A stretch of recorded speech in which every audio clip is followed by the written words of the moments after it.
Have you been paying attention to this standoff between Texas and the Biden administration in terms of the border? Like Texas has put up barbed wire, and the Biden administration wants the barbed wire taken down.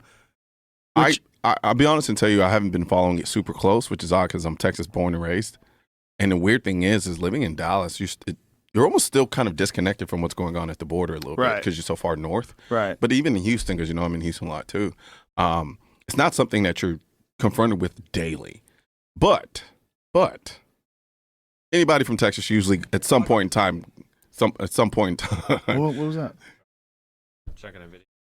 Oh. At some point in time, you're gonna go towards the border, and, Yeah. and you're gonna see it for yourself. But what I do know of it, I mean, at this point, we're trying not to lose control of it. Essentially, from what I can gather. What is happening? I don't know. Whose idea is it? In terms of what? Who's letting this happen? Like it seems very organized. These people know the border's open, so they know they could just walk through. I think there's a lot of virtue signaling, I think, involved in all of the whole, like you talking about with New York saying, we're a sanctuary city. Just, yes, we accept everyone to come in, just not our state in our city. Right. And so I think you have that combined with the reality of what happens when you have a border that honestly is not being checked. Right. So if you have a situation where you have people who are able to just come in and leave as I wouldn't necessarily say leave, but coming into a state, and it's a choke point because a lot of it is coming in through Texas. So it's easy to have that philosophy of leave the border, don't make the border, get rid of the barbed wire, et cetera, because we want to seem as if we are welcoming to everyone. And I don't think it's a matter of not wanting to be welcoming. I think it has a lot to do with the same reason why you have a front door with locks on it on your house. Yeah. Right.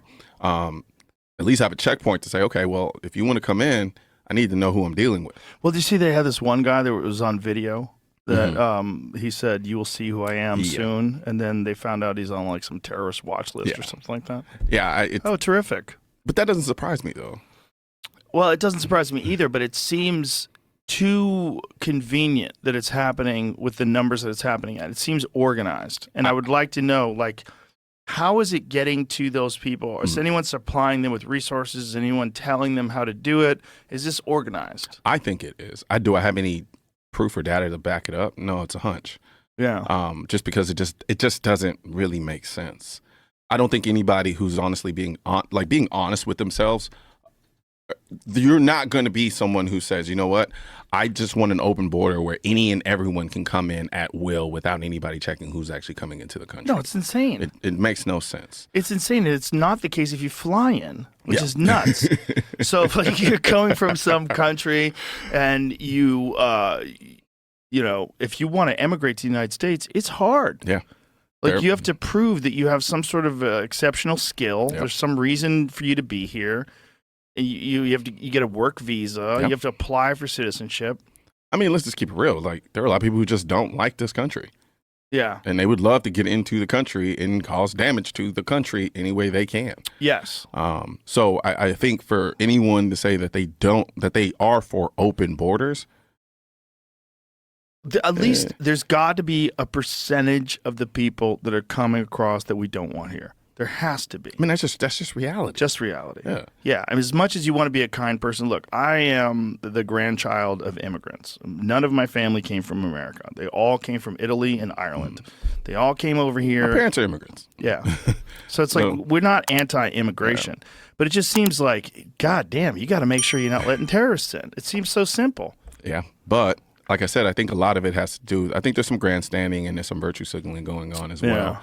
I think the administration honestly is trying to walk that line of no, we're so progressive, and while at the same time honestly trying to stick it to Texas. Yeah. I mean it's a dick swinging competition at this point. Why would you have a dick swinging competition about the border? That seems so insane that you would want people to take down a barrier to entry. You know what I think? What? I think it has a lot to do with Trump. Because, when he was running his campaign, he was running a lot of it based on the idea he was going to build that wall on the border. Yeah. And so that became a separation point for a lot of people in the country, with respect to what side they fell on. And I think there's a particular party in this country that utilized it as a lightning rod to create that level of division. And so I think they're kind of trying to reestablish that again. Which is one of the things that's even more gangster about Abbott sending people to Chicago, sending people to New York. Because in Chicago, they're like, It's get like these fucking people out of here. right? And then the people that live in Chicago, the poor people of Chicago, like, this is bullshit. Yeah. These people are getting money.